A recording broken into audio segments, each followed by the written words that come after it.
Comenzando nuestra sesión de hoy, quiero hacer referencia al principal problema de nuestra cultura.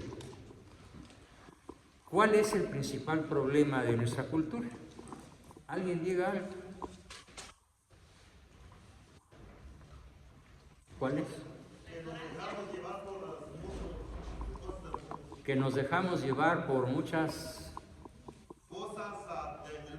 cosas mundanas, de lo que el mundo dice. Muy bien, ¿qué más? ¿Qué podría ser otro de los grandes problemas de nuestra cultura? ¿Perdón? La ignorancia. Le damos un aplauso a la señora. Muy bien. Derecha a la flecha y a la primera. La ignorancia.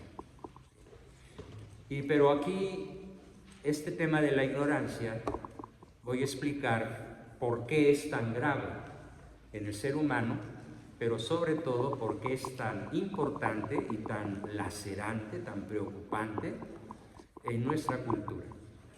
Que por cierto, cuando yo digo estamos en México, estamos en México.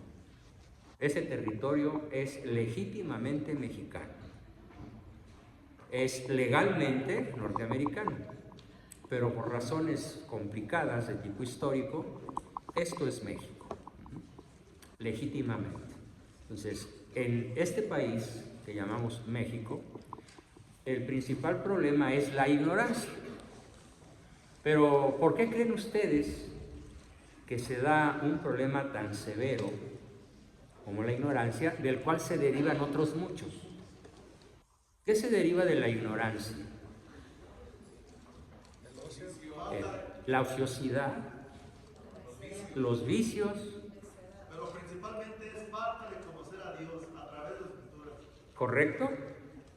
Una de las cosas que más se ignora es a Dios. Incluso muchas personas que dicen creer en Dios no rigen su vida por esa creencia, porque toman decisiones como si Dios no existiera. De estos 10 o 12 millones de peregrinos que estuvieron el día 12 en la Basílica de Guadalupe, por cierto, ahí hay un libro que yo escribí sobre la Virgen de Guadalupe, para que el que quiera conocer a la Virgen a la luz de la ciencia, hoy lo tenemos en rebaja a solo $10, no porque la Virgen valga menos, sino porque la quiero difundir mejor. De esos 10 o 12 millones de peregrinos que estuvieron en la Basílica, tenemos un censo. ¿Cuántos rigen su vida? ¿Cuántos toman decisiones de acuerdo a lo que la Virgen les pediría? No más del 15%. ¿Y los otros 85%? ¿A qué le dan gusto? Al mundo, a la carne, al demonio, a los vicios, al aborto, a la ideología de género, al gobierno que les regala tortas o dinero, pero que no les enseña a trabajar. ¿Y de dónde surge todo esto? De la ignorancia. Pero ojo, es una ignorancia inducida. Es una ignorancia que alguien se propuso colocar como una lápida de un sepulcro encima del pueblo de México. En todos los estados del mundo donde hay mexicanos, en la República Mexicana, en el sur y aún en el norte de Estados Unidos, como Chicago, por ejemplo, donde quiera que haya un mexicano que haya nacido en los últimos 90 años, existe un problema muy, muy grave. Y el problema se origina en el año de 1928, cuando un señor presidente de nombre Plutarco Elías Calles decide crear un partido único, el que conocemos con el nombre de PRI. Y él, para hacer ese partido, recibió el apoyo de la masonería internacional, con sede en Estados Unidos. Y fue el embajador de Estados Unidos a México a presenciar la ceremonia, en la cual Plutarco Elías Calles y otros 150 generales prometieron, juraron masónicamente ante Lucifer como Dios, porque para ellos Lucifer es su Dios, Prometieron 7 cosas. Las voy a decir rapidísimamente para que se entienda el por qué hoy sufrimos tanta ignorancia y por qué es tan importante lo que hoy vamos a plantear. Muchos vamos a salir de la ignorancia esta noche. Esos generales que plantearon lo que se llama el Pacto de los Generales, pactos masónicos, prometieron perpetuarse en el poder, repartirse el territorio, dejar al pueblo sumido en la ignorancia, hacer improductivo al campo, desvincular a la familia, prohibir la ciencia y la tecnología y entregar el mando militar a los Estados Unidos. Pero el que más me preocupa es justamente el que yo como profesional de lo que soy más combato, y es la ignorancia. México es un país formado por personas nobles, inteligentes, en su mayoría mestizas, ¿sí? Mezcla de razas diferentes. Vasconcelos nos llamó la raza cósmica. Obsérvense, aquí hay representantes de todas las razas de la tierra, hasta negritos, que mis respetos para ellos por muchas facultades extraordinarias que tienen. Cuando digo negritos no lo digo con desprecio, sino con afecto. Y obviamente morenitos y blancos, y hay mujeres que podrían decir soy italiana. Nada más vean a la señora. No importa, pero pareces. O la señora güerita también, ¿no? Somos una nación multirracial. Somos un pueblo mestizo, revuelto gracias a la visión extraordinaria de alguien que les han presentado como villano, pero que en realidad es un héroe extraordinario, que se llama Hernán Cortés. Y gracias a él, los indígenas mexicanos, los indígenas que vivían en este territorio, hasta Centroamérica, no fueron exterminados. Fueron civilizados y evangelizados. Y fueron mezclados, incluso por órdenes de los reyes de España, que facilitaban que indígenas, hombres y mujeres, se casaran con europeos, hombres y mujeres, y así fue como surgió México. Y llegó a ser México por su fe católica, durante 300 años de paz. Llegó a ser la principal amenaza para los dueños del planeta, que son los mismos que crucificaron a Cristo hace 2000 años. Ellos que gobiernan el planeta a través de la usura del dinero y de las armas y de la tecnología y de los medios de comunicación, de la prensa, del cine y de otros muchos medios de dominación, vieron en México un peligro para su poder.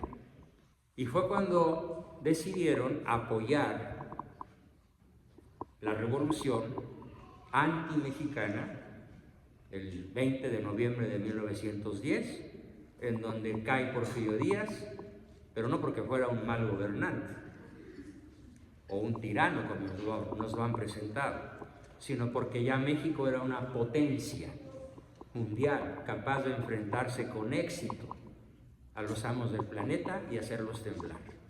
Y por eso hicieron la revolución antimexicana y por eso crearon el Pacto de los Generales, entre otras muchas cosas, para dejarnos sumidos en la ignorancia. ¿Qué lugar ocupa hoy México en el continente en términos de calidad académica? ¿Alguien sabe qué lugar ocupa? El 36. Y si no ocupa el 37 es porque no hay.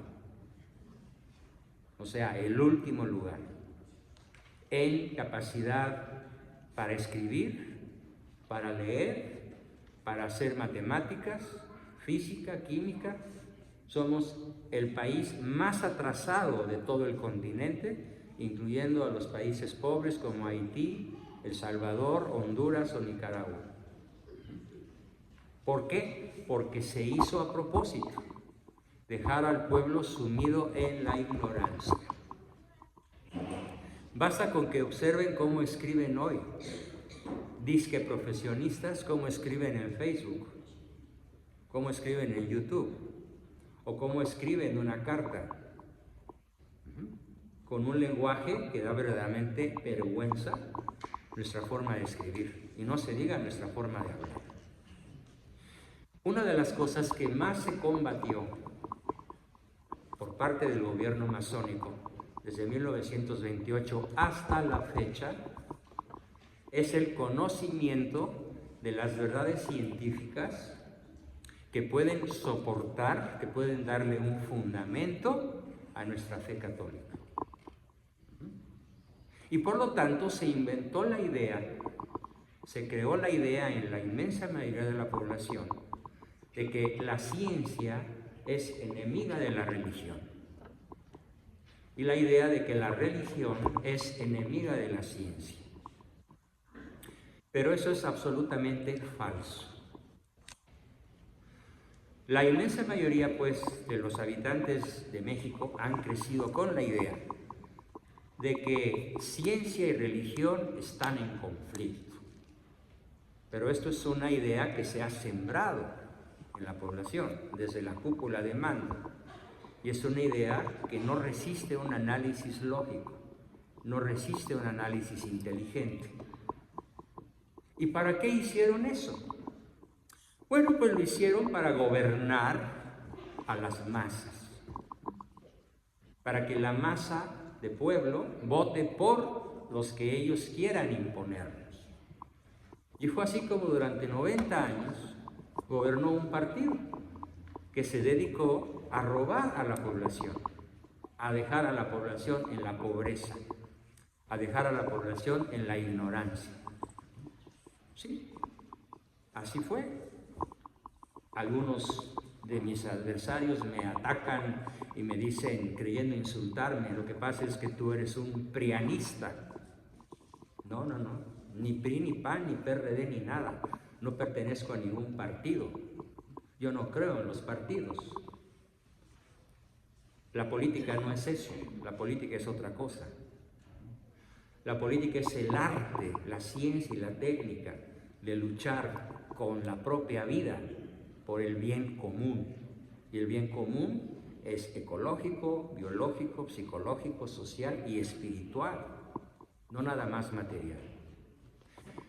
Entonces, el asunto de la ignorancia en la cual se sume al pueblo de México, a propósito, es para que el pueblo sea gobernado por personas que son opuestas a la vida, sobre todo del inocente que todavía no nace. Y por eso promueven de una manera tremenda el aborto. Dejarnos en la ignorancia no para escoger, para que no podamos escoger a los mejores, sino para escoger a los peores, a los narcotraficantes. Todos los presidentes de 1928 para acá, sin excepción, todos los presidentes han sido los principales jefes del narcotráfico hasta la fecha.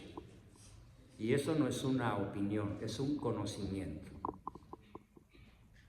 No es el momento de profundizar sobre este conocimiento porque voy sobre el tema central, pero lo estoy introduciendo para que se enteren todos por qué es tan importante esta introducción. Entonces, al lograr que México sea gobernado por personas narcotraficantes, mafiosas, masónicas, anticatólicas, que odian la familia, que odian nuestra fe, que odian la vida, que no quieren que tengamos hijos, es precisamente para lograr los fines de gobernación, los fines de gobernabilidad del principal adversario de la humanidad. El principal adversario de la humanidad, ese al que Cristo se refiere como es homicida desde el principio, pues es Lucifer, o Luzbel, o Satanás, o Belcebú, o el diablo, como le quieran llamar. Y no es que yo crea en el diablo, es que sé que existe. No es lo mismo creer que Sacramento es la capital de California o saber que esa ciudad es donde residen los poderes legítimos de esta región del planeta. No es lo mismo saber una cosa que creer en esa cosa. ¿Cuál es la diferencia? Que lo que se sabe ya no se puede dejar de saber. Lo que bien se aprende nunca se olvida. Y lo que tú crees en un momento de tu vida, pues lo puedes dejar de creer, ¿sí? Por ejemplo, les cuento una anécdota muy divertida. Cuando mi hija mayor cumple 5 años, descubre que el ratón Miguelito era yo. Y pues lloró un ratito y ya después se contentó. Y cuando cumplió 8 años, descubrió que los santos reyes éramos los papás. Y por ahí de los 13 me dice, mira papá, nada más no me vayas a salir con que Dios no existe. No, mijita, no te voy a salir con eso porque tú no crees que Dios existe, nada más. Tú sabes que Dios existe. No, pues sí, lo sé, no me puedo hacer pato, ¿sí? Entonces, lo que yo voy a plantear hoy es justamente lo que se le ha arrancado al pueblo de México. El conocimiento de las bases que sustentan nuestra fe católica. Dice Santo Tomás de Aquino, que es el principal teólogo, el principal doctor de la Iglesia, es el doctor de doctores. Sería, si habláramos de fútbol, sería algo así como el Pelé, ¿no? O el Messi, a los que sean más modernos, ¿no? El número 1, ¿sí?, de la historia de la Iglesia en 2000 años. Nadie supera la sabiduría, la inteligencia y la santidad de Santo Tomás de Aquino. Y dice este extraordinario hombre, Santo Tomás de Aquino, que la principal ruta de acceso al conocimiento de las cosas esenciales de la vida, Dios, muerte, infierno, cielo, purgatorio, es la inteligencia. La principal vía de acceso al conocimiento de Dios, con todo respeto, se ha dicho, no es la Biblia. Muchos han perdido la fe leyendo la Biblia. Muchos han dejado de ser católicos y se han vuelto protestantes, leyendo la Biblia.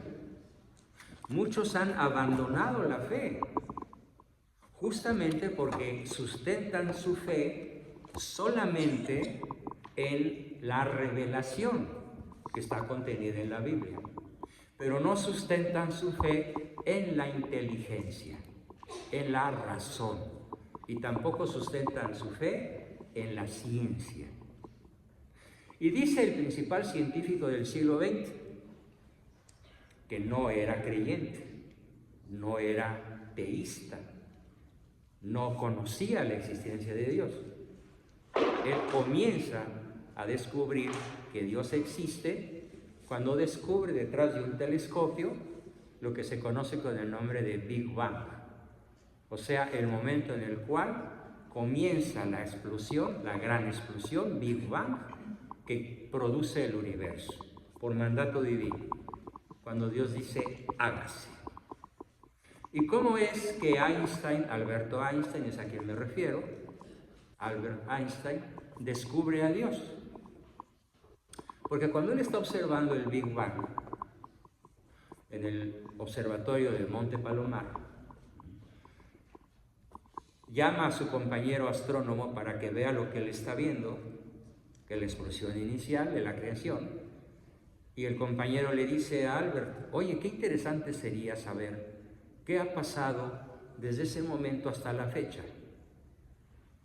Y Albert Einstein le dice, no, sería mucho más interesante saber qué había antes de que el universo comenzara. Y es así como él descubre que el universo no pudo comenzarse a sí mismo. El universo no pudo decidir comenzar a ser, sino que fue creado. Y él escribe unos años después una frase extraordinaria que es la siguiente: poca ciencia aleja de Dios. Repito, poca ciencia aleja de Dios. Mucha ciencia nos acerca a Dios. Y no lo está diciendo Santo Tomás, no lo está diciendo algún santo de nuestra iglesia, lo está diciendo un científico que era ateo.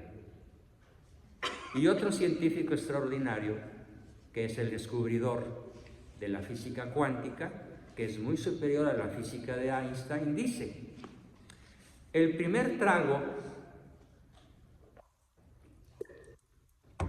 que tomé del vaso de la ciencia me alejó de Dios. Pero cuando llegué al fondo del vaso de la ciencia, descubrí a Dios. Por esta razón, los mandos del planeta, masónicos, luciferinos, decidieron dejar a México sin ciencia, para que la ciencia sea tan pobre que nunca nos lleve a Dios. ¿Se entendió mi explicación? Para que nuestra ciencia sea tan débil, tan superficial, que no podamos hacer las deducciones que hicieron Einstein, el descubridor de la física cuántica, y otros muchos sabios, muchísimos, que cito en varios de mis libros y cuya biografía explico en varios de los libros que he escrito. De hecho, la mayoría de los grandes científicos de la historia han sido católicos. Por ejemplo, ¿quién creen ustedes que fue el que definió que no era el Sol el que daba vueltas alrededor de la Tierra, sino la Tierra vueltas alrededor del Sol? ¿Quién fue? ¿Un sacerdote? ¿Cómo se llamó? Nicolás Copérnico, mira, qué bien.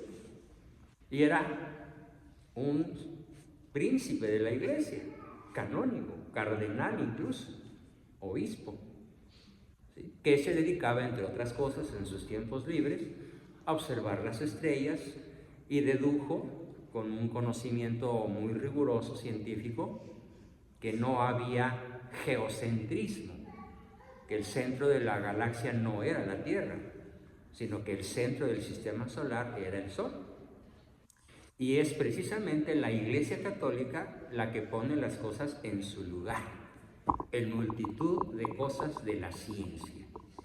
Entonces, ¿cuál ha sido el principal robo que el gobierno de México le ha hecho a la nación mexicana? ¿Cuál es el principal robo? El conocimiento de la ciencia, en cuyo fondo del vaso podemos encontrar ¿a quién? A Dios. Por esa razón, hoy les quiero platicar, desde el punto de vista científico, qué es lo que demuestra que somos seres para la inmortalidad. Así que cuando salgan por esa puerta y nos despidamos esta noche, no van a creer que somos inmortales, nada más. Espero que cuando menos los más listos, y espero que todos se pongan muy listos, lo van ¿a qué? A saber. Y entonces, de esta manera, ¿qué ventajas podemos obtener en la educación de nuestros hijos? A ver, cuando les hablamos a nuestros hijos de las cosas de la fe, ¿cuántos de ustedes podrían decir que sus hijos siguen las cosas de la fe con entusiasmo? Levanten la mano. Nadie. Pero ¿qué tal si a sus hijos les empiezan a dar argumentos racionales, argumentos lógicos, argumentos científicos, conocimientos, no opiniones? Va a llegar un momento en que ese chico que hoy te dice: ay mamá, ya saliste otra vez con tus rollos anticuados, ay mamá, eso ya no se usa. Como hoy un adolescente de 16 años le decía a su mamá hace un rato: ay mamá, pero ¿para qué me controlas? Pues si todas mis amigas andan por todas partes, por donde quieren, ¿yo por qué te tengo que obedecer? Y yo le dije a la señora, no le dé usted razones como esta, porque no son razones. No le diga, porque lo mando yo. Porque entonces ella le va a decir, pues yo soy tu hija y te recuerdo, mamá, que nos graduamos el mismo día, cuando nací. Entonces, ¿qué le puedo explicar a mi hija para que entienda las razones? Pues es que usted nunca le ha explicado razones, nada más le ha dado órdenes, creencias, opiniones, puntos de vista, mandatos de autoridad, pero usted no le ha explicado las cosas a su hija. Por lo tanto, su hija no cree y no sabe. Así que para que sepan y puedan creer mejor, y para que creyendo mejor conozcan mejor, hay que plantear el asunto de qué sucede con la vida humana en el momento de morir desde el punto de vista científico.